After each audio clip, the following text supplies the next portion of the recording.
Entonces el silencio pasó a ser realmente mi sanador. Ahí es cuando dejó de ser meditación o budismo o hinduismo o nada, y era, a mí lo que me sana es estar conmigo en silencio. Y entonces allí encuentro patrones de mi vida, patrones de pensamiento, me consigo con mi ansiedad, me consigo con mis miedos, con las decisiones que tengo que tomar rápidamente le consigo respuesta. Entonces el silencio fue como que, siempre lo digo, el silencio me escogió a mí. Fue como, mira, el silencio necesita una voz, te damos la oportunidad de que seas tú. Y me convertí en eso, en la vocera de cómo el silencio sana, en la voz del silencio. Creo yo que es como el espacio que de alguna manera la vida me ha otorgado.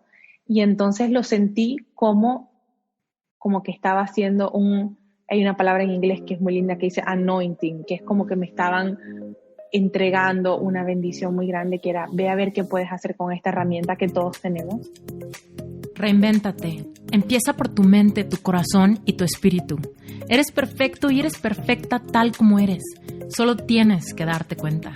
Libérate de tus complejos, de tus creencias limitantes, crea tu vida y recibe todo lo que necesitas. Asume ya la identidad de quien anhelas ser. Yo soy Esther Iturralde, Life Coach Espiritual. Este es un espacio seguro para que recibas las herramientas, las epifanías y los parteaguas para que de una vez por todas te liberes del deber ser social, cultural o religioso. Mi misión es abrir brecha, hacer las preguntas incómodas para que conectes contigo y con Dios. El resto lo decides tú.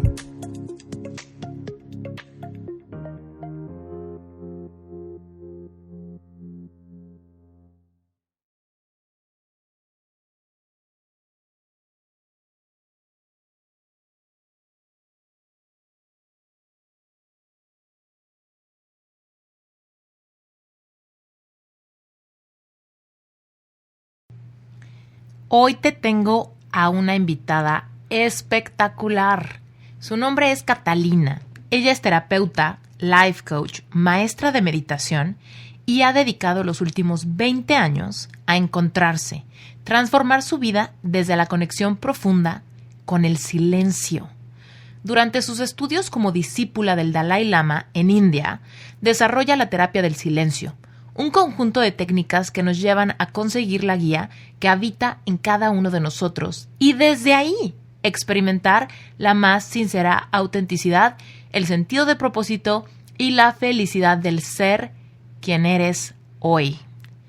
De verdad que este episodio te lo estoy trayendo con un corazón lleno, emocionada de que conozcas a Catalina, que disfrutes de su historia y que disfrutes de las puertas que te abre en este episodio a conectar con el silencio desde una mentalidad completamente nueva y renovada en cuanto al poder que tienes de sanar de tu piel hacia adentro cualquier cosa que en tu vida no esté funcionando.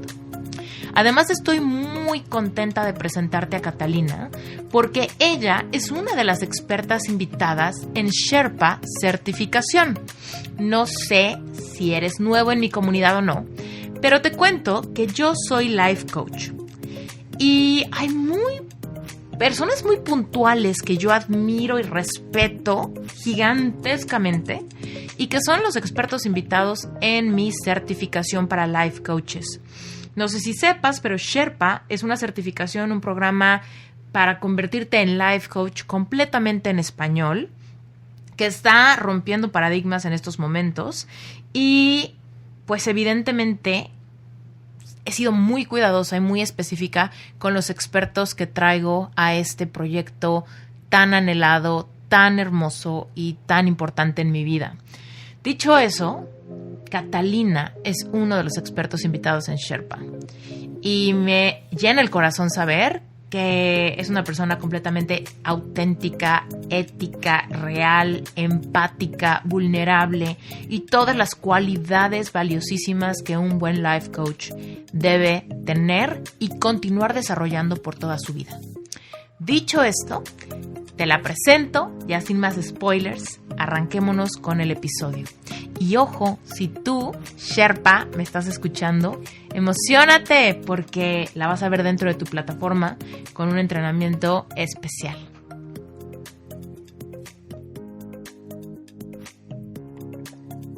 Catalina, por fin se me hizo tenerte en Reinvéntate Podcast. No sabes lo emocionada que estoy de tenerte aquí. Gracias. Gracias a ti, qué lindo este espacio. Gracias por tenerme. Oye, Catalina, cuéntale a mi audiencia quién eres. Bueno, un poquito cómo te llamas, dónde vives y a qué te dedicas, porque tienes una profesión maravillosa. Bueno, una profesión que me inventé, que me reinventé, haciéndote honor. Bueno, mi nombre es Catalina, mi apellido es Guerque, es un apellido un poco complicado, entonces a veces voy solamente con el nombre artístico porque pareciera que no hubiese muchas Catalinas. Vivo en Miami, soy venezolana de origen, tengo 12 años viviendo aquí y bueno, reinventándome porque no llegué aquí siendo lo que soy, tuve que labrarme el camino, ¿no? Hasta poder conseguir un espacio frente a personas como tú. Me he reinventado muchas veces y he llegado al lugar donde por fin creo que me estaban esperando. Y ahora me dedico, soy terapeuta y trabajo con el silencio. Y mi fondo de todo esto es devolverle a las personas la capacidad que tienen de encontrarse en sí mismos y de sanar desde su conjunción con el mundo interior, ¿no? Y eso soy y eso hago. Qué maravilla esto del silencio. Bueno, ya nos dirás a detalle cómo llegó eso a tu vida, pero cuéntanos, ¿te mudaste hace 12 años de Venezuela a Miami? Yes, Cuéntanos correcto. cómo estuvo ese proceso de inmigración. Uy, bueno, creo que salimos antes de un momento como el que está ahora, que es mucho más caótico y más difícil. Esas de las cosas que creo que son esas desgracias que están escondidas y después que pasa mucho tiempo nos damos cuenta que era una bendición. En aquel momento, pues bueno, estábamos en plena dictadura con Chávez y tuvimos lo que pareció una desgracia, un atraco en mi casa y se trataron de llevar a mi esposo y bueno, fue una cosa un poco bastante traumática, estuvimos como secuestrados un buen rato. Un buen rato. Bueno, en la cabeza pasaron como 2 siglos, pero allí fueron como 3 horas y entonces no sabíamos, ellos estaban como, ¿sabes?, desvalijando nuestra casa, llevándose las cosas, mi hijo era un bebecito, entonces me amenazaban que se iban a llevar al niño, entonces en esos momentos es cuando uno, ¿sabes?, dice, bueno, si salgo de esta, salgo de aquí como sea. Y bueno, pudimos contarla después de esto y esa situación pues no fue más que, creo yo, que una bendición escondida, porque en ese momento nos daba mucho miedo. Yo decía, esta gente cómo nos desgració la vida, y después me di cuenta que fueron simplemente unos aceleradores de un cambio que estaba ahí esperándonos. Entonces, eso fue un diciembre, sí, y en enero ya nos habíamos ido, ya estábamos aquí del otro lado del charco, como decimos allá. Y entonces, bueno, fue criar a mi hijo aquí, venir primero como estudiante, no saber muy bien qué iba a ser. Mi origen profesional era arquitectura y entonces en ese salto yo dije, bueno, quizás aquí cuando esté cruzando, puedo soltar las maletas de arquitecto y reinventarme en un país nuevo.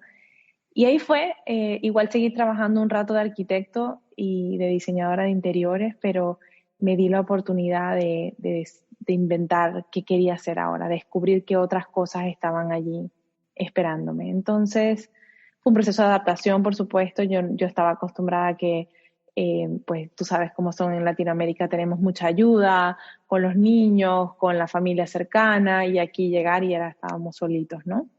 Entonces, bueno, fue un proceso lindo de entregarme a la maternidad, de darle tiempo a él de crecer y en ese proceso yo también darme yo tiempo de crecer y de descubrir cosas nuevas.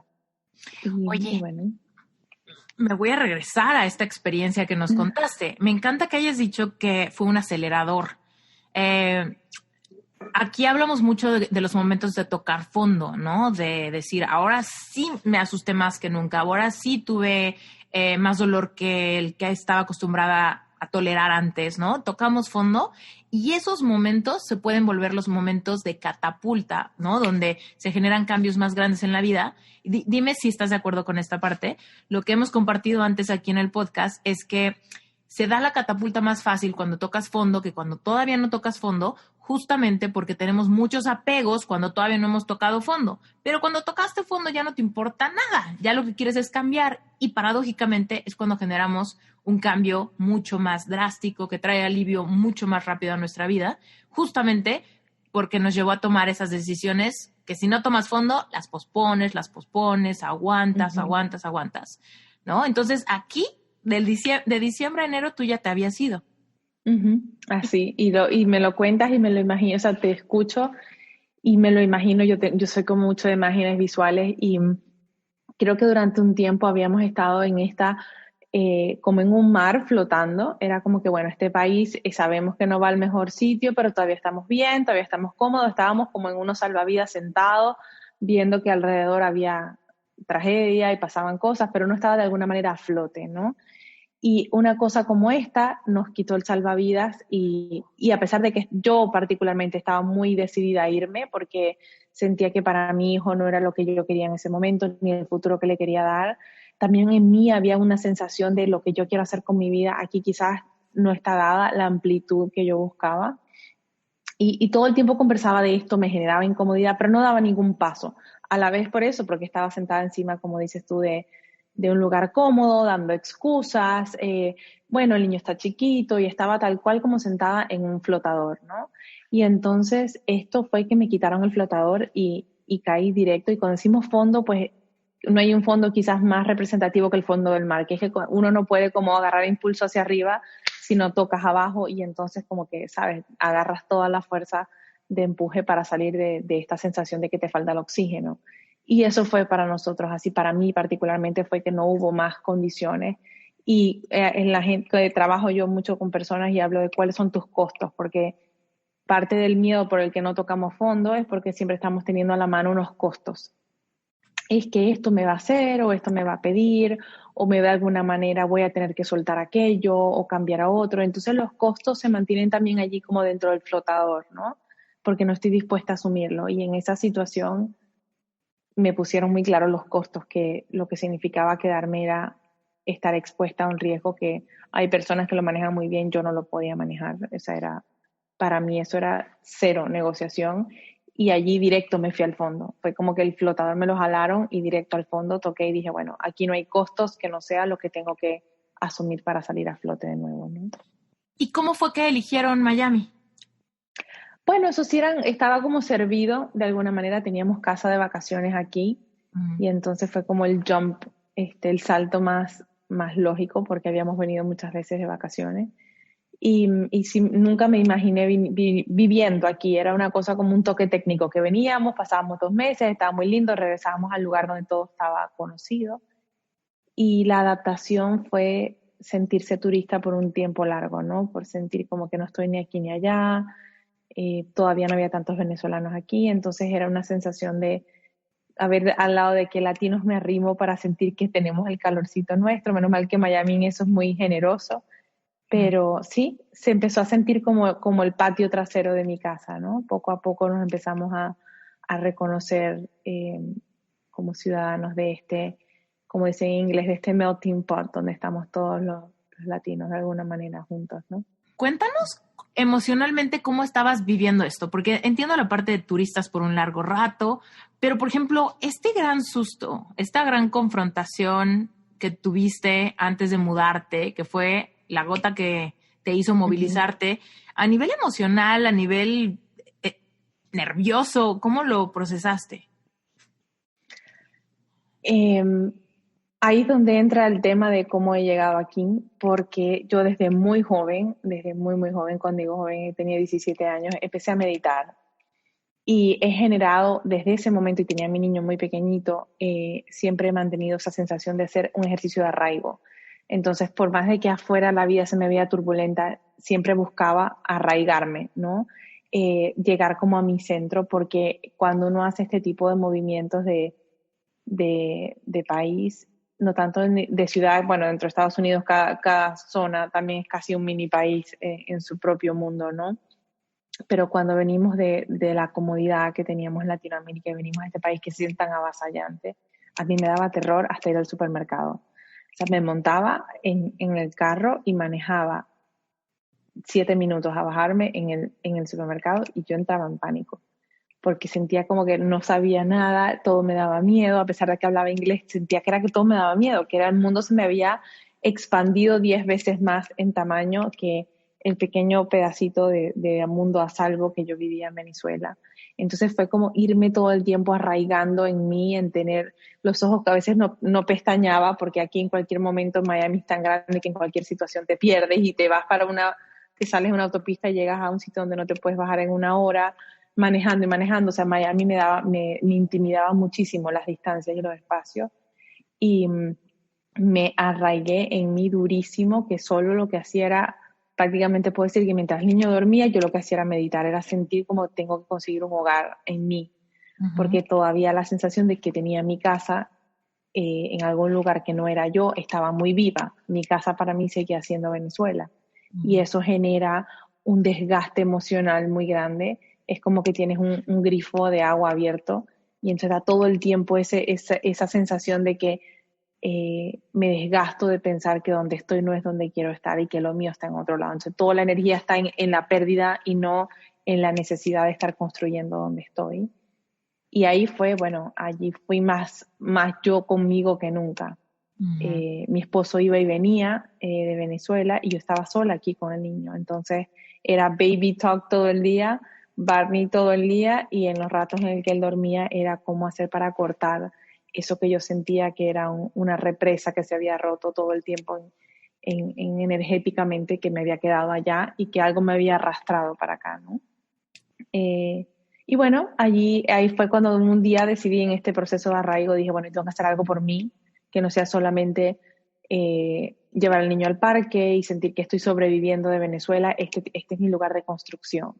Y entonces ahí fue cuando empecé a manejar la idea de soltar mi carrera anterior y a explorar. Entonces, bueno, tú sabes que buscar una carrera es un trabajo, porque era dónde estudio, qué voy a hacer con esto, y parte de este proceso cuando lo llevo a personas a estos mismos cambios en su vida es reiterar que cuando estamos en una reinvención solamente vemos un escalón, no podemos ver la escalera entera, no vemos el tramo escalera completa donde esto nos va a llevar. Y entonces para mí fue muy eso, o sea, estar en Miami fue un escalón a la vez. Era voy a decidir que voy a estudiar es un escalón, decidir que el niño va a la escuela es otro escalón, y así era como un proceso muy llevado de la mano. Y en ese proceso, pues, igual que lo que significa dejar un país, dejar la imagen que has construido de ti tiene el mismo costo, ¿no? Es como, bueno, ahora, ¿qué es lo que yo voy a hacer? Ahora, ¿a qué me voy a dedicar? Soy mamá, pero ¿qué más soy?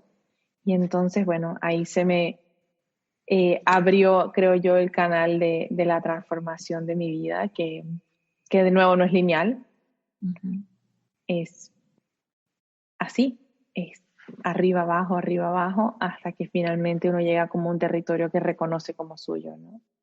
Me encanta que hayas dicho eso. Te tengo que interrumpir por dos cosas importantes que quiero que nos expliques más a profundidad. La primera es la del arraigo, porque me encanta el tema del arraigo, el anclaje, grounding, pero mucha gente apenas lo está descubriendo por primera vez, que eso existe y que me puede dar una sensación de bienestar y que mi cuerpo lo busca y mis emociones lo necesitan, pero muchas veces no nos damos cuenta que lo que estamos sintiendo es porque nos estamos desarraigando y que podemos arraigarnos. Cuéntanos un poco de esto, ¿cómo se lo explicarías a alguien? ¿Qué es el arraigo y de qué nos sirve? Bueno, el arraigo yo creo que es uno de los temas quizás de mayor autosuficiencia que puede desarrollar una persona, y viene de encontrar una estructura de seguridad dentro de ti, que no lo aprendemos a hacer porque cuando somos niños, desde muy pequeñitos, toda nuestra estructura de soporte está afuera. Cuando tienes hambre, el soporte está afuera, el miedo, el resguardo, la protección, todo lo que significa el soporte de quien yo soy como persona está puesto en mi estructura externa. Está mi mamá, mi papá, mis abuelos, mi familia. Yo no reconozco en mí la habilidad de sobrevivencia y de sentir que sobre mis dos pies estoy seguro. Entonces, a medida que vamos creciendo, lo natural es que eso que ponemos afuera empieza a migrar de regreso al lugar donde debe estar originalmente, que es en el individuo. Pero muchos de nosotros nos perdemos en el camino. Y entonces seguimos poniendo afuera en nuestro esposo la sostenibilidad económica, en nuestros padres el apoyo de toma de decisiones, en nuestros hermanos la guía de qué debo hacer con mi vida, y así en nuestras amigas el lugar de consejos. Y entonces toda la estructura de apoyo, de alguna manera de sobrevivencia física y emocional, está puesta afuera. Y cuando emigras es una de las cosas quizás yo creo que de mayor importancia, que es que sentimos que se nos quitó el suelo, el piso desapareció, pero principalmente porque no nos reconocemos en dos pies bien capaces de sobrevivir en un ambiente en el que la estructura de afuera ya no está.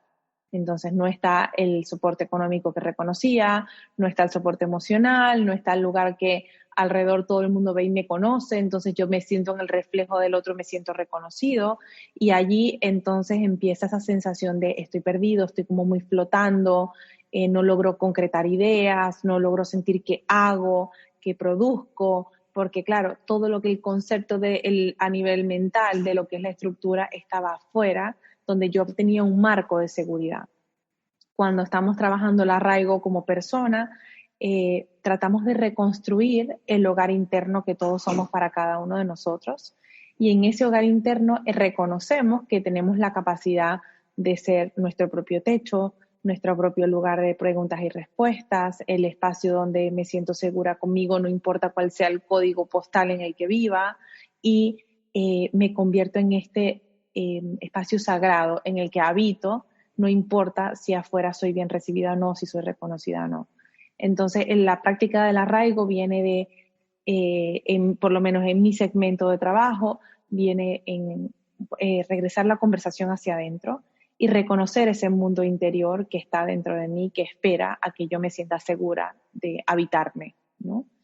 Y usamos prácticas de silencio para esto, primero para reconocer qué partes de mi vida todavía están puestas afuera, qué parte de mí está puesta en estructura que quiero ver físicamente y no en mi carga interna, y entonces ir afuera y de alguna manera responsable retomar esa estructura que se quedó allí desde la niñez, y ahora hacerme cargo de mí desde de pequeños retos, de, como dices tú, de tocar fondo, y cuando toco fondo mido los costos y salgo a la superficie.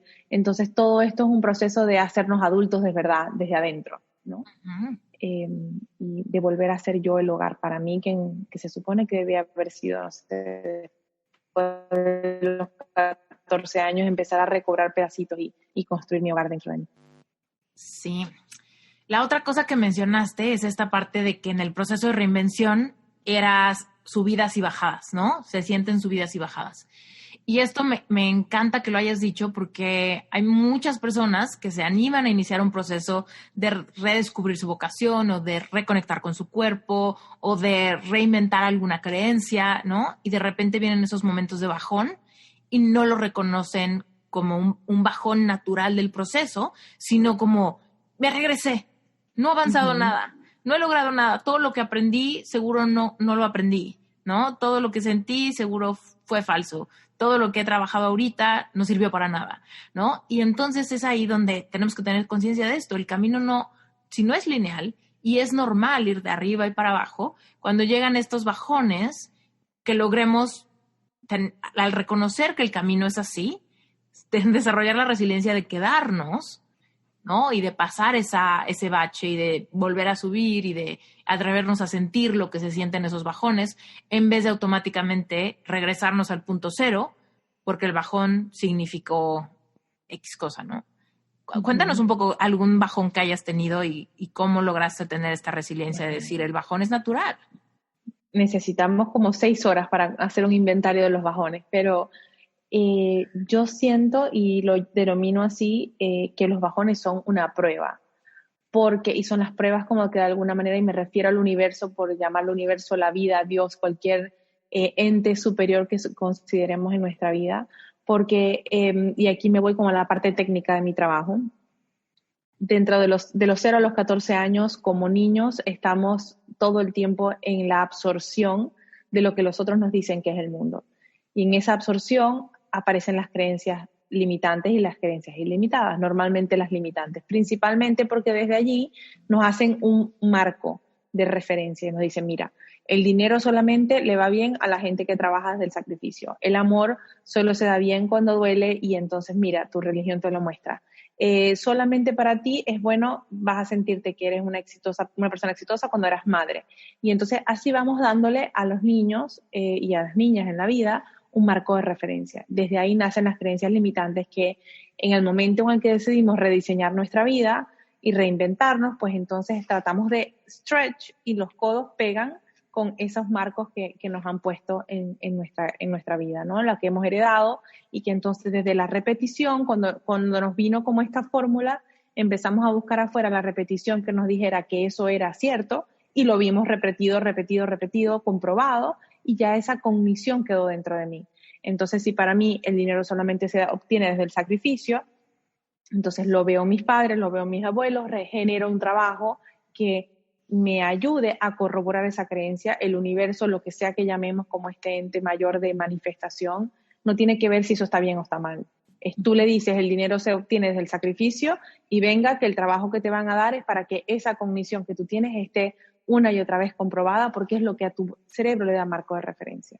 Entonces, cuando nos estamos reinventando, estamos poniendo a prueba y tratando de reprogramar esas creencias y el cerebro, la mente como en esta capacidad que tiene orgánica de adaptarse, dice, ok, vamos a ver un momento, ¿realmente estás segura que esta creencia ya no nos sirve? Entonces en el proceso de reinvención nos conseguimos con estas pruebas o estos tests que nos vuelven a hacer pasar por esas creencias limitantes para el cerebro estar seguro si realmente está brincando de tierra firme a tierra firme. No es como que, ay, me vas a quitar el marco y me vas a dejar diciendo que todo lo que tú ves es una proyección.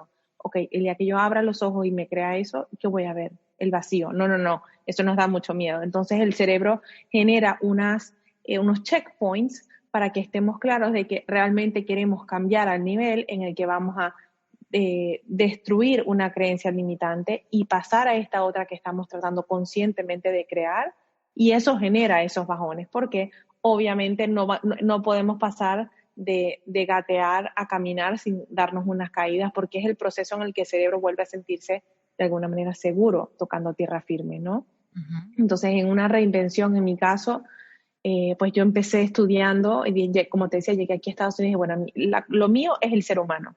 Entonces empecé a estudiar, y estudié un MBA con base en recursos humanos. Esto está bien, pero no es como tan mío, o sea, se siente como rígido.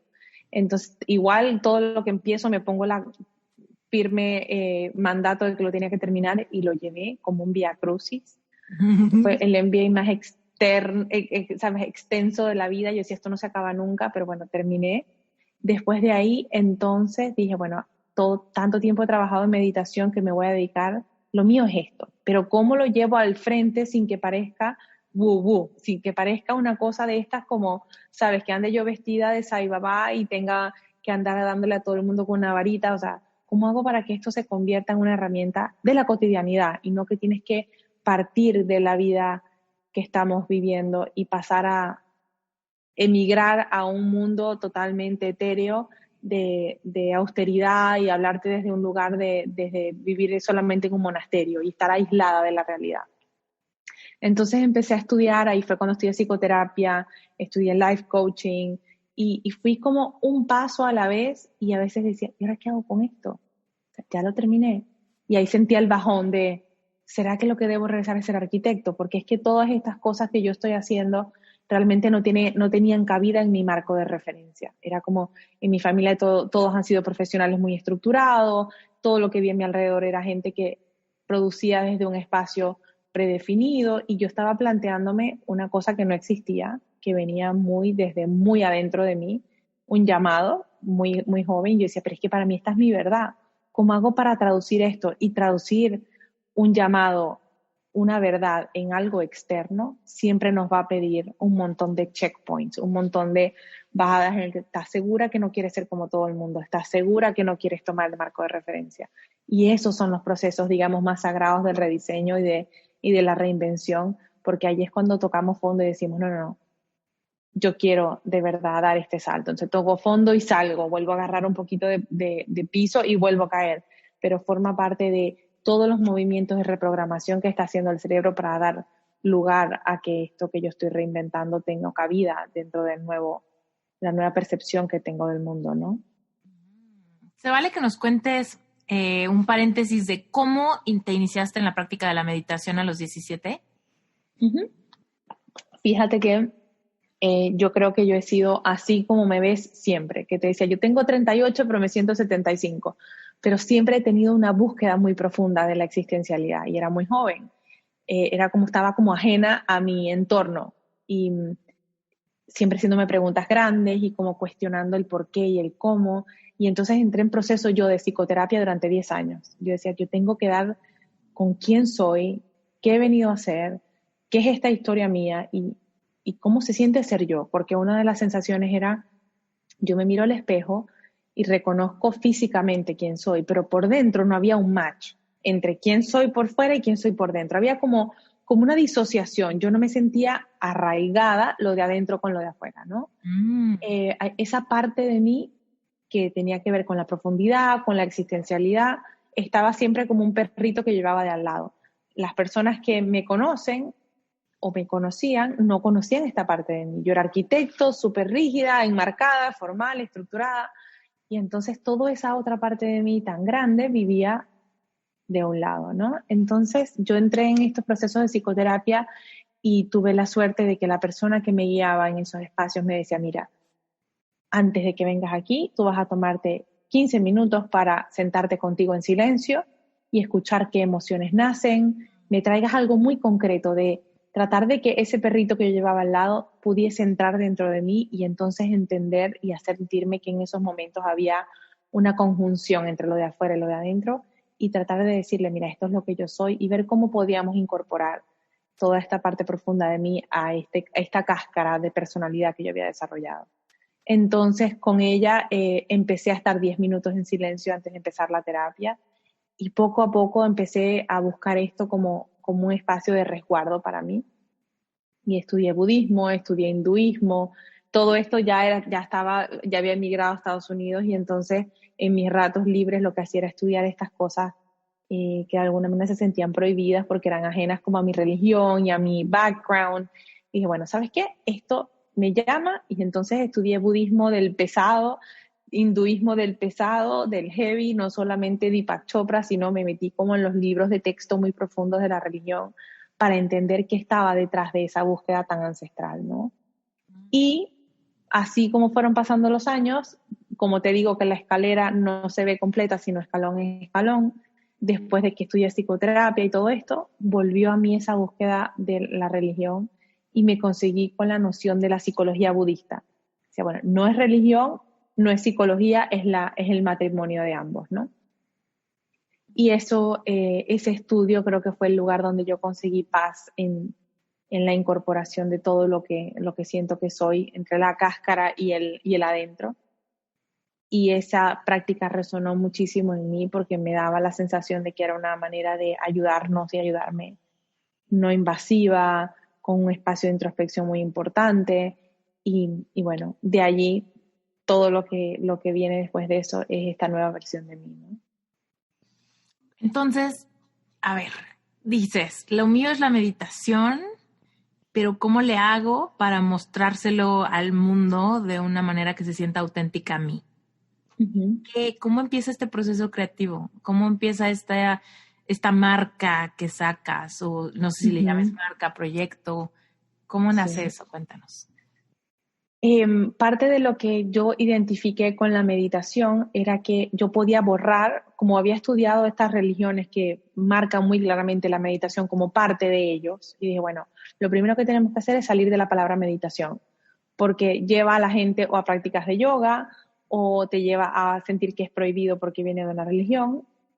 Y yo me di cuenta que yo no, ya al principio yo seguía mantras y seguía, ¿cómo se dice esto? Programas de 21 días de tal cosa, que te llevan todo el tiempo como a esta sensación de que te estás metiendo en un submundo, ¿no? A repetir afirmaciones, después entonces me empecé a orientar por la parte de la meditación más científica y entonces la neuroplasticidad y dije, bueno, vamos a hacer una cosa, aquí yo voy a dejar todas las religiones, todas las etiquetas, yo lo que me siento bien es cuando estoy conmigo en silencio. Y ahí hubo un clic. Dije, bueno, lo mío es estar en silencio cuando yo necesito tomar decisiones, cuando tengo que hacer arraigo conmigo, me tomo media hora, 20 minutos y estoy conmigo en absoluto silencio. Y allí entonces descubrí un montón de cosas que veía en otras personas. Decía, ¿por qué la gente habla tanto? ¿Por qué tienen tanta cosa puesta en el carro? ¿Por qué tienen que llamar siempre a un amigo? La gente no sabe estar con sí mismo. No sabemos encontrarnos con nosotros en el silencio. Y en esa búsqueda mía me di cuenta que reconocía una voz interna que me guiaba muy fuerte, a la que ahora llamo el gurú interior. Es esa voz, esa divinidad, esa guía intuitiva que tenemos, que solamente la conseguimos cuando podemos estar cómodos con nosotros en silencio. Interrumpo este episodio rapidísimo, nada más para invitarte a que te unas a Relevante Espiritual. Si este podcast te gusta, Relevante Espiritual te va a permitir ir más profundo. Relevante Espiritual es mi grupo de estudio mensual. Es una comunidad cerrada donde cada semana se te va liberando contenido adicional. Es el hilo conductor para que despiertes tu espiritualidad y aprendas a manifestar. Mira, lo primero que va a pasar es que cuando tú te metes a Relevante Espiritual, te voy a ayudar a que recuperes la perspectiva de tu merecimiento. Pasaremos porque conozcas todas las leyes universales que intervienen en tu proceso de manifestar. Llegaremos a la parte donde sanas y reconectas con tu niño o con tu niña interior. ¿Qué quiere decir? Sanar todas las heridas de tu infancia, que seguramente generan códigos de significado, creencias limitantes, heredadas, aprendidas, no trascendidas. Todo esto lo puedes hacer en Relevante Espiritual y realmente traquear tu proceso.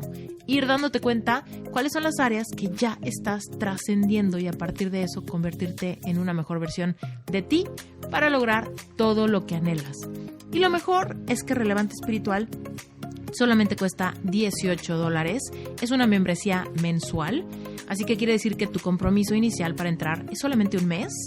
Si pruebas y te gusta, te quedas. Si pruebas y no te gusta, puedes cancelar en el momento que quieras sin compromiso alguno. ¿Y sabes por qué te digo esto? Porque sé que te va a encantar.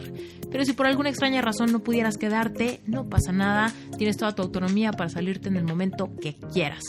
Si te interesa conocer más de Relevante Espiritual, recuerda que en las notas del episodio está la liga. Si le das clic a esteriturralde.com/relevante espiritual, te vas a ir directito a la página web donde hay un video donde te explico qué es, de qué hablamos, para quién está diseñado y sobre todo cómo funciona. Ahí mismo puedes hacer tu registro y puedes estar dentro de Relevante Espiritual hoy mismo, si esto te late. Y antes de que te me vayas, simplemente quiero recordarte que Reinvéntate Podcast ya tiene cuenta en Instagram. Así que por favor, detente, lo que estés haciendo, detente, agarra tu celular, busca @reinventatepodcast y dale follow.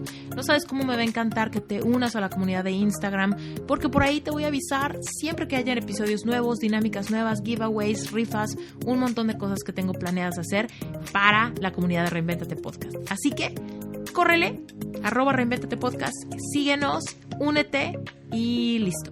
Nos seguimos con el episodio. Entonces el silencio pasó a ser realmente mi sanador. Ahí es cuando dejó de ser meditación o budismo o hinduismo o nada, y era, a mí lo que me sana es estar conmigo en silencio. Y entonces ahí encuentro patrones de mi vida, patrones de pensamiento, me consigo con mi ansiedad, me consigo con mis miedos, con las decisiones que tengo que tomar rápidamente le consigo respuesta. Entonces el silencio fue como que, siempre lo digo, el silencio me escogió a mí. Fue como, mira, el silencio necesita una voz, te damos la oportunidad de que seas tú. Y me convertí en eso, en la vocera de cómo el silencio sana, en la voz del silencio. Creo yo que es como el espacio que de alguna manera la vida me ha otorgado. Y entonces lo sentí como que estaba haciendo hay una palabra en inglés que es muy linda que dice anointing, que es como que me estaban entregando una bendición muy grande, que era, ve a ver qué puedes hacer con esta herramienta que todos tenemos, que no importa de dónde vivas, qué hables, ni cuál es tu estatus económico, todo el mundo tiene la capacidad de conseguirse a sí mismo en el silencio. Y lo consideré eso como una bendición para mí, ¿no? Como un llamado. Y empecé a darle vueltas y vueltas y vueltas, y entonces dije, bueno, si se sintiera como un lugar a salvo, como un templo interno, debería tener como una connotación de algo sagrado. Y así fue como dándole vueltas con la marca y todo esto. Y bueno, cuando uno dice en inglés en el nombre del Padre, estás hablando en católico, religión católica, digamos, en jerga católica, tú dices en el nombre del Padre, del Hijo, del Espíritu Santo. Tú dices, bueno, yo estoy aquí hablando en el nombre del silencio. Y entonces así como nació In the Name of Silence, ¿no? Y empezó con todo lo que empezamos trabajando allí fue poner yo esto mismo que me decías tú antes de que empezáramos a grabar, un lugar donde yo podía depositar todo eso que se estaba moviendo dentro de mí, todo lo que el silencio me hacía reconocer en mí, cómo lo podía poner afuera, era como escupo todo esto que vive dentro de mí, que necesita salir y lo conseguí pues escribiendo y diciendo lo que pensaba y cómo transformé esa búsqueda diaria mía en unas prácticas de silencio que dije, bueno, si lo logro yo, que es sentarme, guiarme y hacer todo esto, porque yo empecé a escribir mis propias scripts, o sea, mis propios guiones de me voy a llevar aquí, como tratando de reconocer mi mundo interior, me di cuenta rápidamente que podían ser herramientas para otras personas y que en lugar de convertirme en un terapeuta que solamente le dice a otro qué hacer, yo podía presentarle a la persona una guía y una herramienta de yo estoy viendo esto por aquí, pero ahora te doy la herramienta para que tú excaves dentro de tu mundo interior y consigas tú las respuestas. Entonces, así es como esto nació, ha crecido, eh, tiene vida propia. ¿Hace cuánto que nació? Fíjate que esto nació en el 2016. Todavía era muy para mí, muy conmigo. Mi hermana, mi socia desde el inicio, nadie ha creído en mí como creyó ella en mí. Me decía, esto es muy grande, tú vas a darte cuenta cuando esto empiece a agarrar forma de que tenemos una misión. Y creo que me oíste en otras conversaciones que yo decía, a mí me llamaba mucho India, yo tenía años, la vida entera diciendo que tenía que ir a India, que algo me esperaba allí. Y cuando estudié la psicología budista, en esta escuela en la que estaba, hubo una invitación abierta a ciertos grupos que estábamos de alguna manera avanzados a ir a servir en el monasterio del Dalai Lama. Y yo dije, bueno, quizás esta es mi oportunidad. Antes había tratado de ir a India con un grupo y no se había dado, había habido un brote de hepatitis y a las personas que estábamos en Estados Unidos no nos dieron visa y yo quedé frustradísima. Entonces de ese brinco me fui a hacer sola el Camino de Santiago porque dije, yo no me quedo con esta ilusión de hacer algo sola y me fui sola a hacer el Camino de Santiago. Pero todavía lo de India seguía como muy vivo. Y finalmente, pues, se me dio esa oportunidad, realmente me tocó la puerta. Y dije, bueno, esta es. Y me fui al monasterio del Dalai Lama a estar en silencio, a lo mío, a que el silencio y yo nos viéramos cara a cara. Porque después de tantos años hablando de esto y viviéndolo, pues allí sí es el silencio absoluto. Ahí no existe nada más que el ruido más sagrado, quizás la naturaleza y nada más. Entonces fue un montón de días a estar ahí recluida en silencio, a servir, a estudiar el tema de la vacuidad, que es como el vacío del ser. Y allí fue cuando dije, bueno, estoy lista. Me da mucho miedo, pero estoy lista. Todo lo que estoy haciendo aquí, todas las prácticas que viven en mí, ya allí tuve como una tierra que dije, bueno, estoy en el lugar donde ahora todo esto tiene permiso de florecer. Y cuando regresé, pues llegué fue a grabar las prácticas de silencio y entonces darle estructura al servicio que estábamos poniendo. Cuéntanos, para los que todavía no se han metido a tu página, ¿qué es lo que ofrece In the Name of Silence? Bueno, In the Name of Silence, primero, la primera oferta nació dando yo sesiones 1-a-1, que todavía lo hago, pero bueno, el tiempo no me da como para todos los que quisiera. Después de eso, vino la oferta de cómo hacemos para que el silencio sea una herramienta a muy bajo costo, que la persona que no puede pagar terapia pueda ser su propio terapeuta. Entonces desarrollamos las prácticas de silencio que están en la página web y tienen costos bajísimos y es como cómo descubro mis emociones, cómo sano la ansiedad, cómo me conecto con la intuición, cómo sano mi cuerpo, cómo me comunico con mi sistema digestivo, cómo hago para vencer la infertilidad. Entonces es como la conversación de reconocimiento del mundo interior a través de las prácticas de silencio, que son casi todos audio. Hay una práctica de silencio que es la mejor versión de ti, donde reconocemos las creencias limitantes, las reprogramamos y manifestamos la vida que queremos. Entonces, como primera instancia generamos fue una librería de prácticas de silencio que se habían manifestado, digamos, a través de mí, para que las personas pudieran ser sus propios gurús, sus propios terapeutas, ¿no? Y después de eso, entonces el llamado se escaló Y ahora tenemos los cursos que hacemos grupales en los que hacemos el rediseño de vida. Todas estas herramientas se ponen al servicio de las personas durante un mes y hacemos 4 módulos, trabajan conmigo en grupo, trabajan ellos en grupos más pequeños y hemos visto unos renacimientos realmente increíbles y viene de eso, de entregar a las personas las herramientas para que ellos se hagan cargo de la vida que quieren tener, ¿no? Entonces, eso es hasta ahora. In the Name of Sadness tiene su propio ritmo. Yo más bien voy siempre como montada en la parte de atrás del caballo porque siempre va más rápido de lo que el proyecto tiene como vida propia y yo solamente trato de arrearlo, ¿no? Porque lo que yo siempre digo, soy como un instrumento que está como tratando de expandirse y hemos visto cosas increíbles, sobre todo de personas que antes no habían dado ni siquiera la oportunidad de hablar y de reconocerse. El hecho de reconocerse hacia adentro, pues muestra una realidad externa nueva, ¿no? Me encanta. Fíjate que te contaba hace rato que todo mi despertar se inició a raíz de una depresión y yo me sentía muy incómoda con mi vida. Era como no me gustaba mi cuenta de banco, no me gustaba mi carrera, no me gustaba mi trabajo, no me gustaba mi soledad amorosa, no me gustaba casi nada, ¿no? Entonces me costaba mucho trabajo estar sola. Me costaba mucho trabajo estar en silencio porque sentía que el corazón se me salía. O sea, sentía mucha ansiedad, taquicardia, ¿no? Me decían, trata de pensar en otra cosa, no podía. Trata de dormir, no podía, ¿no? Y era como esta sensación de que cuando estoy sola conmigo misma, hay demasiado... Es una mezcla entre decir, o hay demasiado silencio o hay demasiado ruido. No sé cuál es, ¿no? Era como, por un lado, me choca el silencio porque me está confrontando con mis emociones y no me gusta, pero al mismo tiempo hay demasiado ruido en mi cabeza que solo lo escucho cuando estoy sola. Entonces, bueno, era un rollo donde yo me puse a evadir esas circunstancias, ¿no? Entonces quería que mi mamá estuviera conmigo, que mi amiga viniera a verme, que alguien estuviera disponible por teléfono, ¿no? Y era, pues se sentía una pérdida de arraigo completa, una pérdida de control de mí por dentro extraño.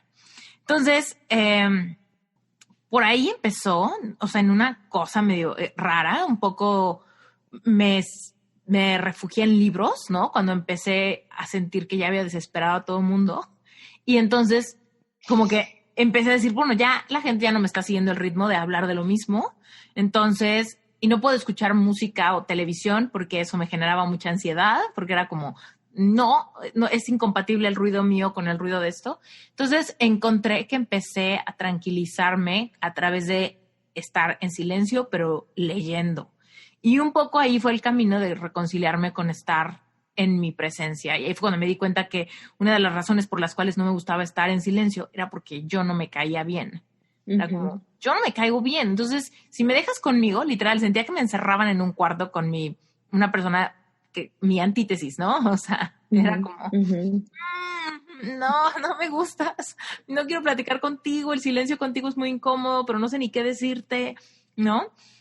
Y entonces, pues ahí inició un camino de reconciliación interior y trabajo de mucho amor propio y tal. Cuéntanos tú, por ejemplo, ¿cómo inicia alguien que llegara como en esta circunstancia de decir, no sé estar sola, he estado con relaciones codependientes, tengo autoestima medio lastimada y el silencio me intimida mucho? ¿Qué nos aconsejarías o cómo alguien pudiera abrirse a la oportunidad, ¿no? de iniciar este proceso más antes que tarde? Estaba escuchándote y como estabas diciendo tan lindo, como que hay demasiado ruido adentro, hay demasiado ruido, demasiado silencio afuera. Yo te iba a interrumpir y te iba a decir, hay demasiado yo. Porque en esos espacios es como, soy demasiadas cosas que no me gustan de mí. Y estar conmigo, como lo describiste perfectamente, es un espacio muy incómodo. Entonces, lleno de ruido y lleno de actividades y lleno de cosas para no darme cuenta que todo esto que yo soy es demasiado.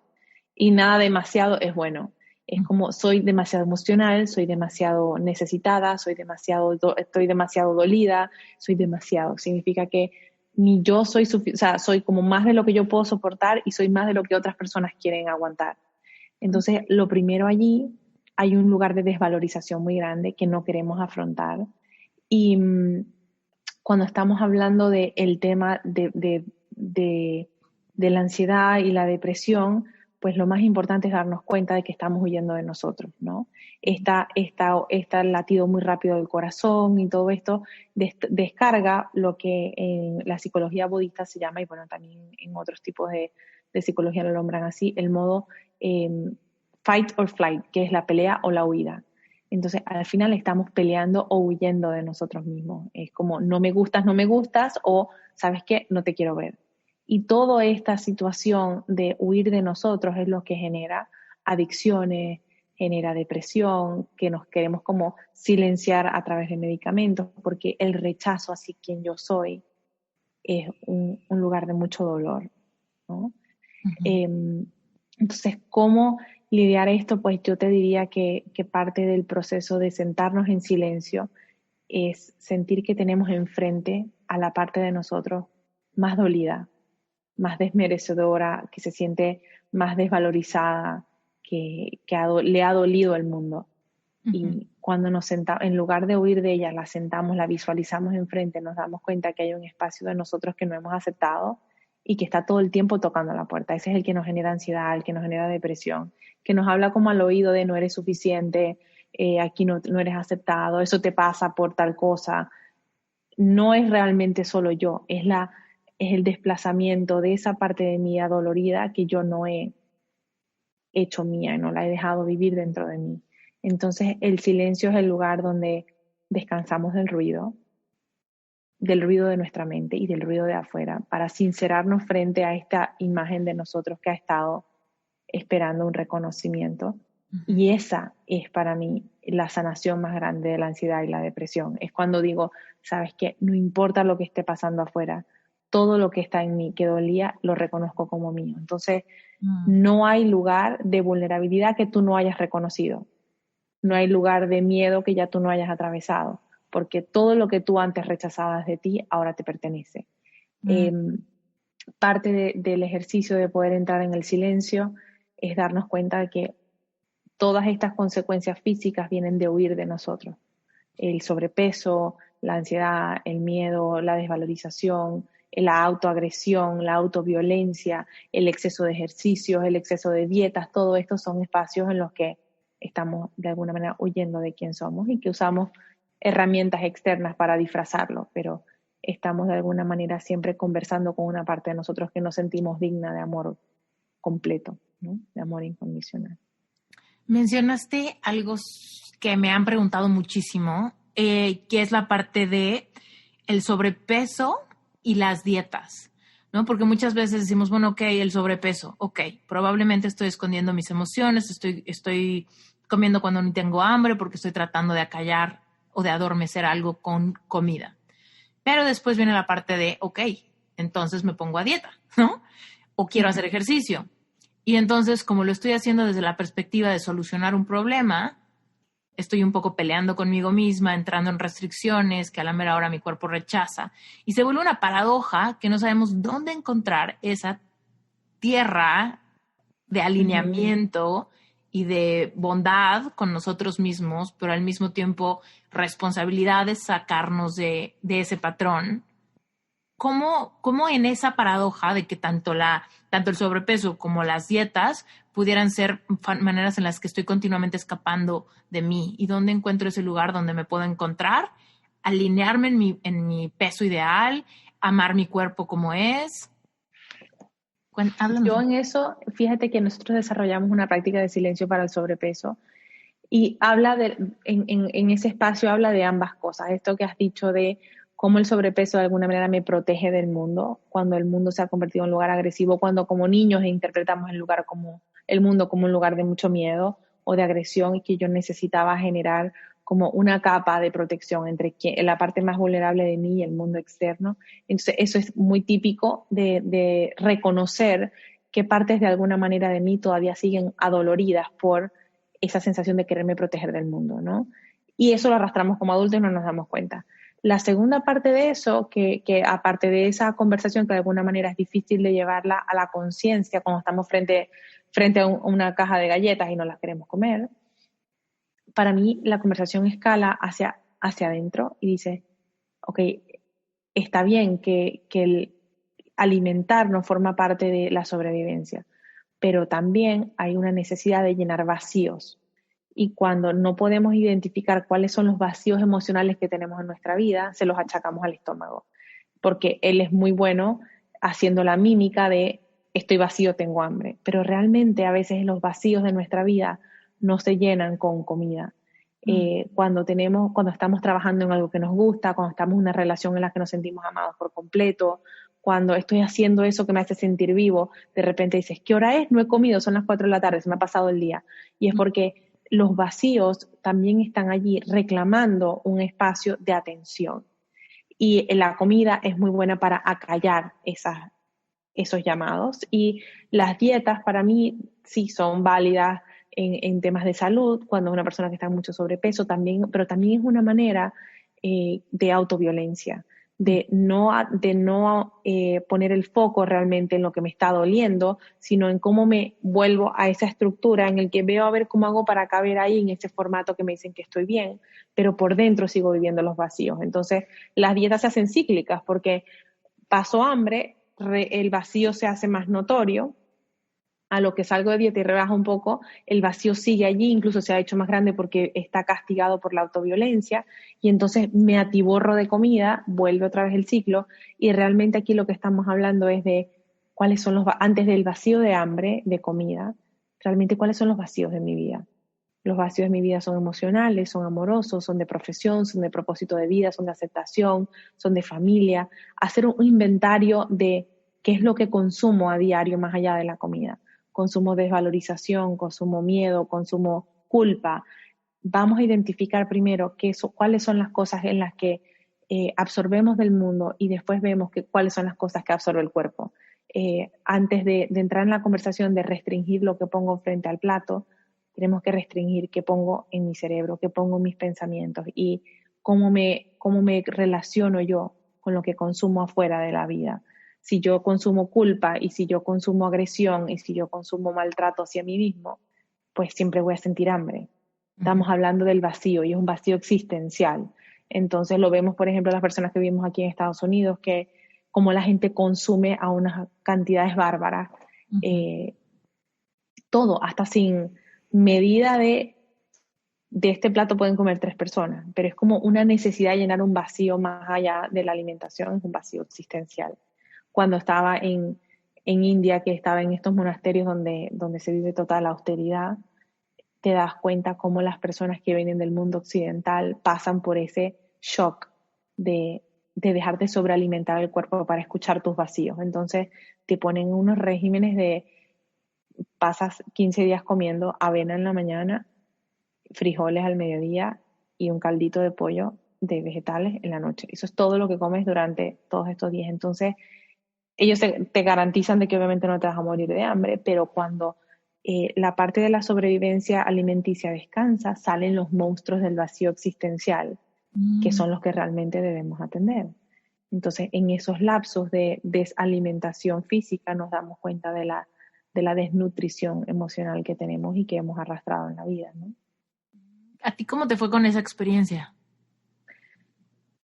Me fue muy bien, porque yo tiendo a no sobrealimentarme, y allí más bien son espacios en los que de alguna manera uno descansa de qué estoy comiendo, porque sabes que tu comida va a estar servida y te ocupas de otras cosas. Pero sí después salí y me di cuenta que estaba famélica, o sea, que había quedado en el huesito, porque pasas tanto tiempo trabajando en la introspección y trabajándote que lo otro pierde sentido, ¿no? La hora de comer es, bueno, para sobrevivir, para llegar al otro día. Y parte de una de las ceremonias importantes es que te pasan 48 horas en ayunas, ¿no? Y es increíble cómo la mente se pone, pero a unos niveles de iluminación, porque no hay nada que te está distrayendo de hora de comer, es hora de llenar este vacío, sino que la mente está como súper awake, súper despierta de buscar alimento de otro lugar que no sea solamente la distracción física. Pero bueno, eso es un poco profundo. Cuando hablábamos de adaptarnos a ese nuevo, digamos, a un régimen diferente, Ujú. Nos damos cuenta de dónde nos hemos sobrealimentado, no solamente en alimentación de comida, sino en estímulo. Ahí tú llegas y entregas tu teléfono y no sabes el universo más que lo que estás viviendo en el momento. Entonces, tienes un descanso de la sobrealimentación, del sobreestímulo, de la sobreconversación. Realmente es un espacio de una depuración muy grande y, y cuando regresas al mundo te sientes como que, ¡ah! Qué shock, ¿no? Cómo nos sobrenutrimos de cosas que quizás no necesitamos. Y poco a poco regresas a un balance, quizás, ¿no? A ese espacio de tanta austeridad.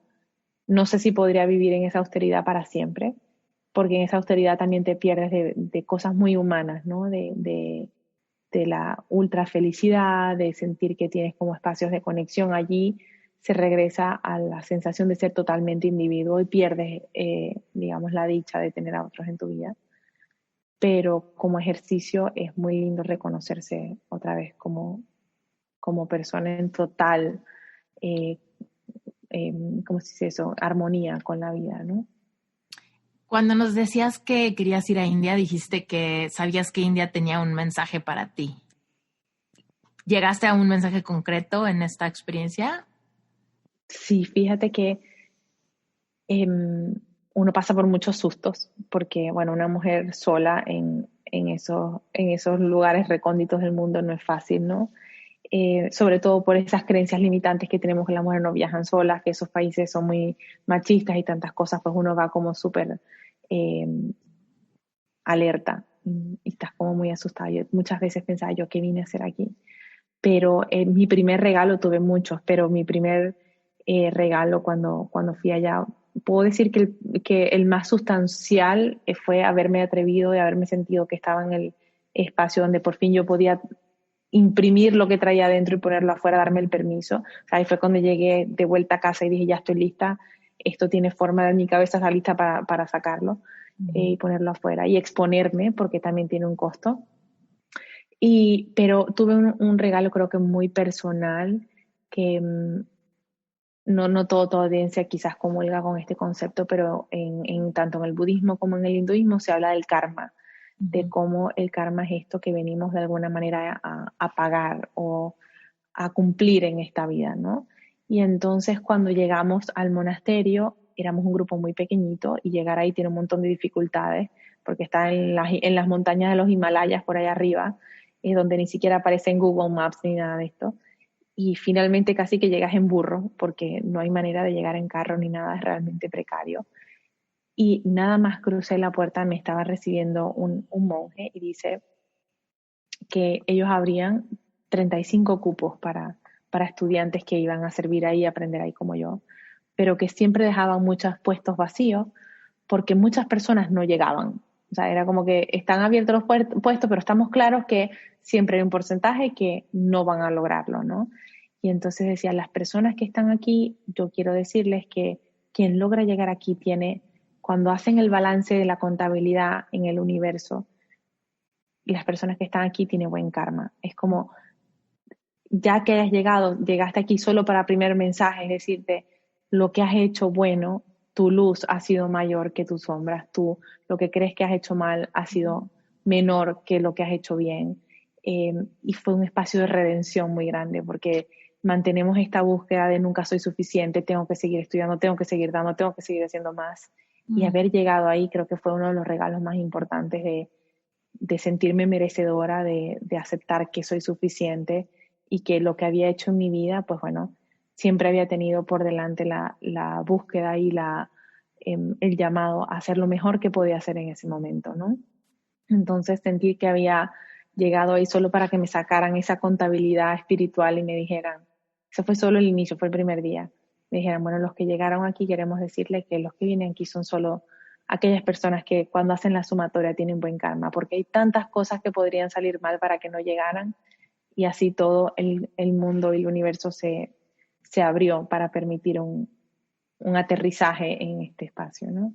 Mm. Entonces, así como ese, muchos, pero ese me lo quedé y lo imparto. No hace falta ir a India para que tengan que escucharlo, que normalmente no nos damos el crédito de aceptar que nuestras luces son mayores que nuestras sombras y que lo que hemos hecho, normalmente con la mayor intención lo hemos hecho tratando de hacer las cosas bien. Y eso ya es un lugar de merecimiento y de valoración. Me encanta. Seguramente para estos momentos hay mucha gente que quiere empezar a practicar con el silencio. ¿Qué nos aconsejas para iniciar esto?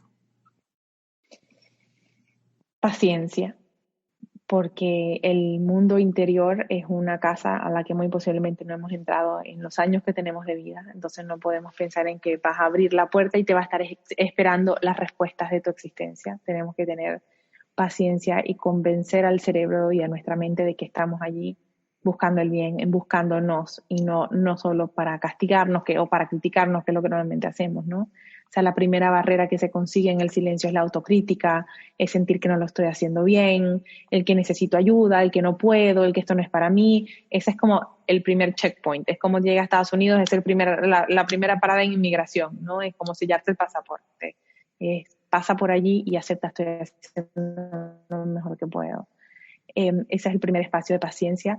El segundo es que busquen herramientas que ofrezco la de nosotros porque son herramientas muy sencillas, pero hay muchas más que te lleven ¿Son a... como tipo meditaciones guiadas? Sí, son prácticas de silencio guiadas en las que los llevo a recorrer el mundo interior.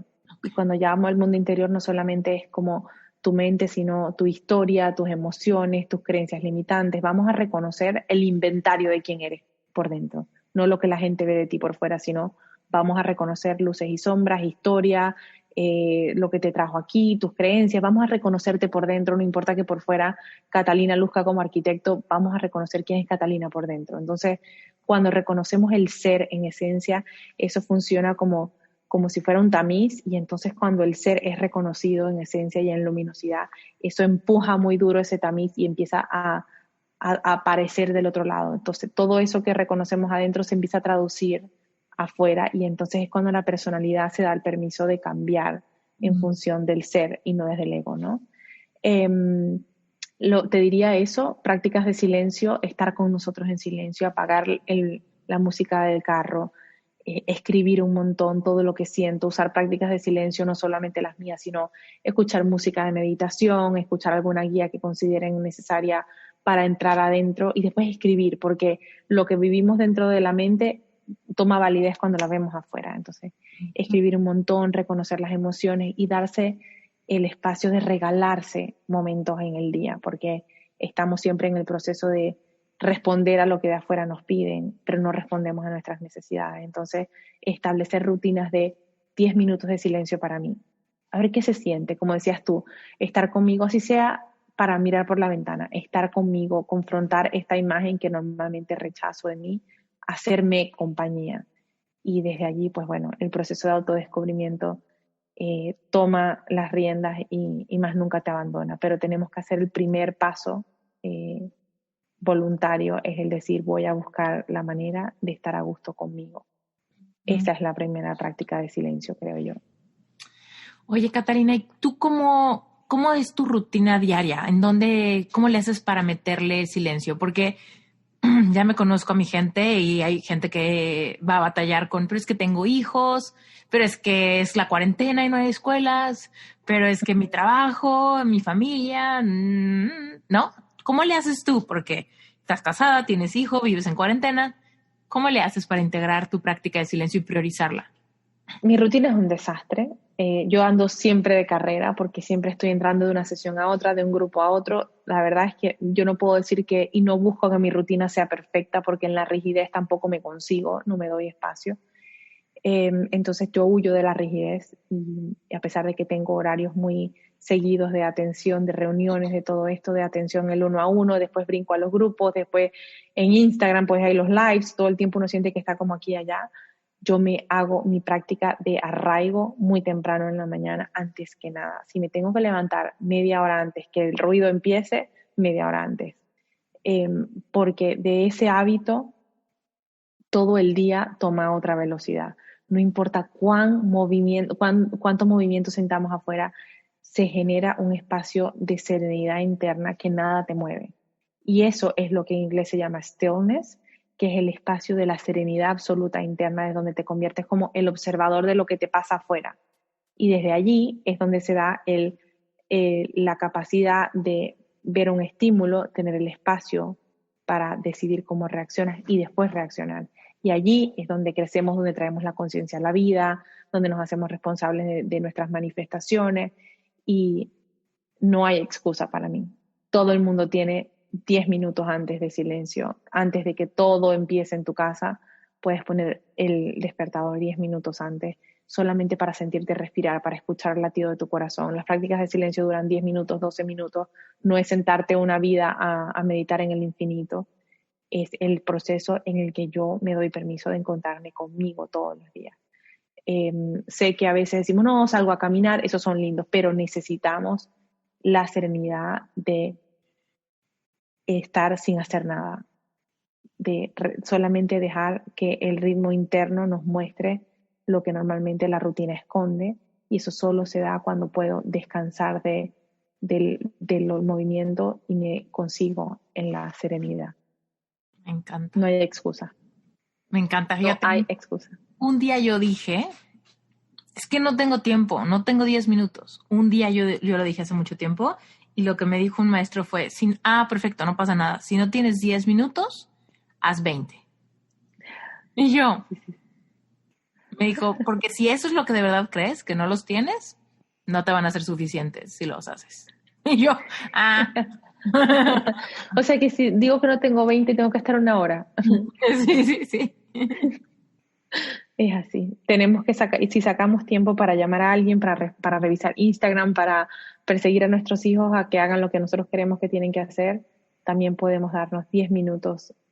Yo antes de tener una reunión como esta, de cosas importantes, pues siempre tengo que conseguir el espacio de déjame conectarme de nuevo con mi serenidad interna, porque si no, me dejo llevar por la razón y pierdo la capacidad de verme haciendo, de verme diciendo, y ahí es donde entonces entrego mi control a lo de afuera y no realmente me conecto con lo que soy, con lo que he venido a hacer, ¿no?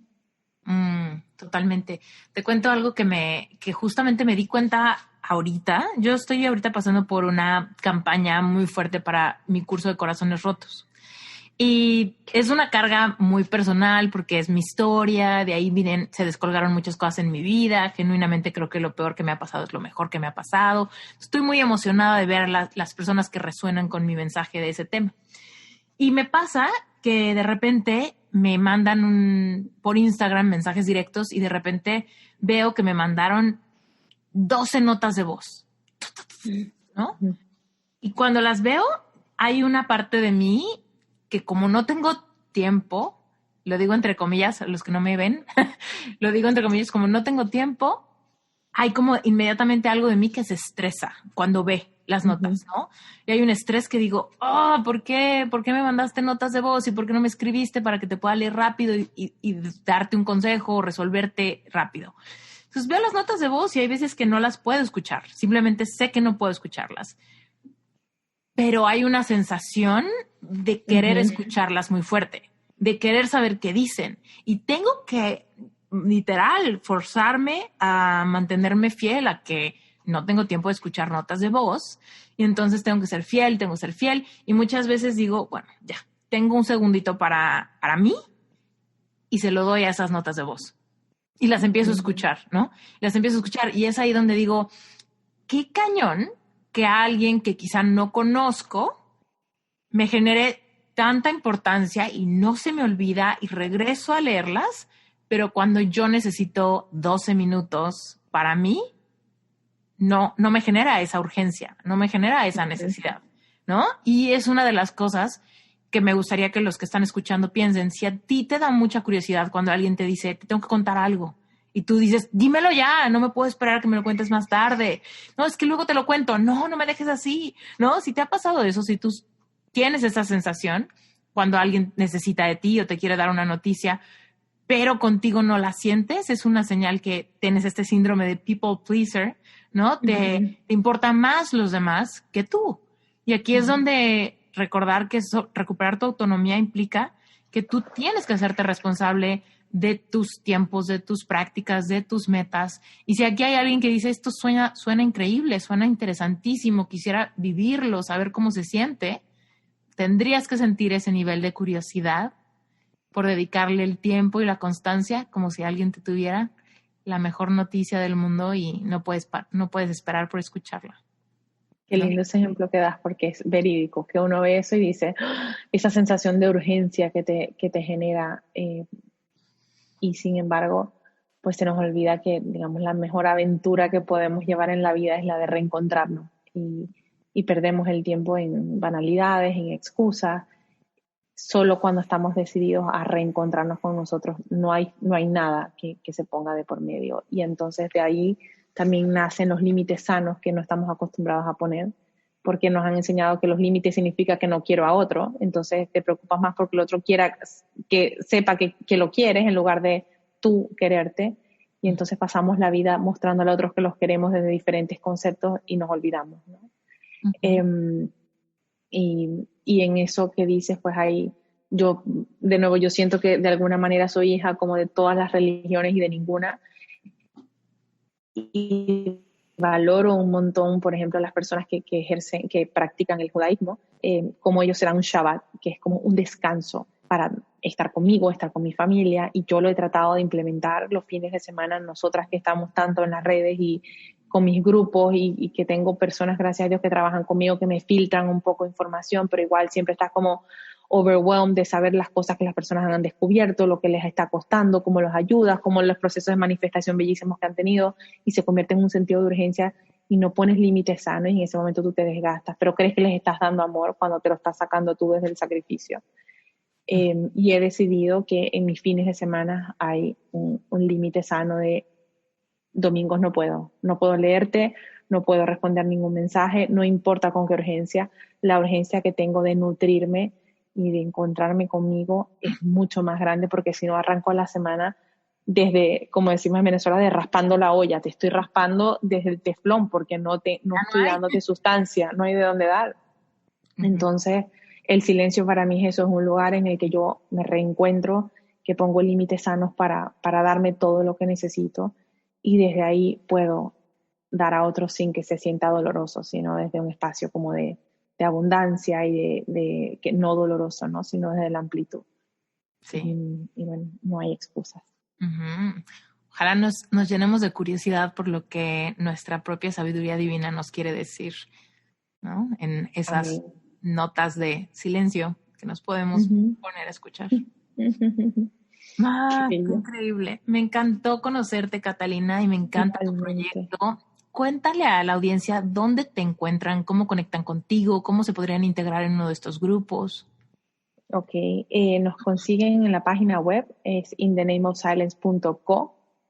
En Instagram somos @inthenameofsilence, sin el punto. En Instagram es inthenameofsilence, solamente tenemos esa red.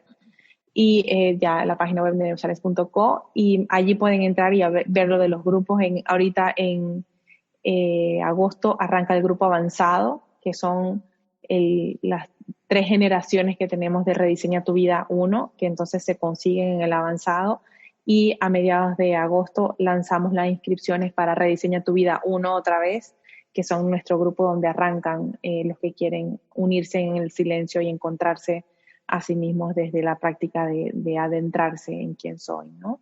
Entonces, bueno, eso lo pueden conseguir allí. En nuestra página web está todo lo que están las prácticas de silencio, el Silence Shop, está cómo hacer sesiones 1 a 1 conmigo, cómo conocer a nuestro equipo, quiénes son los que aquí están detrás de todo esto, porque no soy yo sola, y leer un poquito sobre nosotros, y sobre todo el tema de los grupos, que quizás es como el espacio más sanador que hemos podido ofrecer, porque se habla desde la individualidad y de cómo me reflejo en el otro, cómo me encuentro en la búsqueda de otro, y desde allí sanamos colectivamente, ¿no?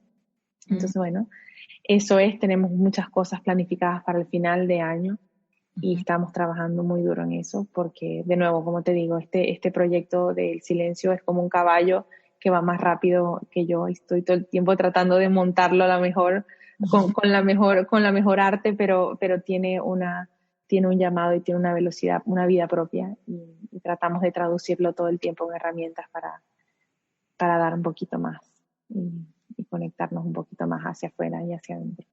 Gracias. Me encanta. Gracias, estoy honrada de este espacio que me has dado en tu podcast, de de que me sacaste así, me dijiste, creo que tienes un lugar aquí, te lo agradezco infinitamente porque personas como tú nos han hecho el camino más llano a los que estamos en este proceso de rediseña tu vida, de reinvención. Pues tú eres uno de esos que llevan pioneros, que lo vieron venir y ahora nos han dado un campo que antes era una selva y ahora para otras personas como tú, y ahora tú nos ofreces una pradera en Suiza, de esas así, todas verdes y nutritivas. Muchas gracias a ti. Gracias por tenerme, muy feliz de haber estado y haber compartido contigo. Gracias, Catalina. Algún día haremos algo juntas. Cuando pueda visitarte en Miami, me encantará conocerte en persona. Igualmente. Iremos por Las Vegas a ver qué hay de bueno, que me falta por allá por ver. Bueno, me faltaba verte a ti, o sea que ya tenemos... Yo te recibo. Sí, nos vamos. Ay, gracias. Gran Cañón a estar Qué bello, sí. Ahí íbamos con... Ay, qué horror, como hablamos de esto social distance, ya como si fuera algo natural, ¿no? Increíble. No. Vendrá un mejor mundo de todo esto, lo sé. Y ahí nos volveremos a conseguir. Gracias por haberte quedado hasta el final de este episodio. No sabes el privilegio que es para mí tener esta comunidad y saber que hay tierra fértil del otro lado de este micrófono. Así que, sin más por el momento, te quiero dar gracias si ya me dejaste un testimonial en Apple Podcast. Gracias si usualmente me mandas pantallazos del episodio que estás escuchando, me tagueas en Instagram, en Facebook, en Twitter, por todos lados. No sabes de verdad lo feliz que me hace y lo mucho que me entusiasmas para seguir generando contenido, seguir trayéndote invitados fascinantes como el de hoy. Y bueno, pues sin más por el momento, de verdad te quiero mandar un abrazo gigante. Recuerda que puedes conectar conmigo en cualquier momento vía Instagram. Siempre contesto y siempre contesto yo. A veces me tardo un poquito, pero siempre contesto. Así que gracias por todo y nos vemos hasta la próxima. Yo soy Esther Iturralde y esto es Reinvéntate Podcast.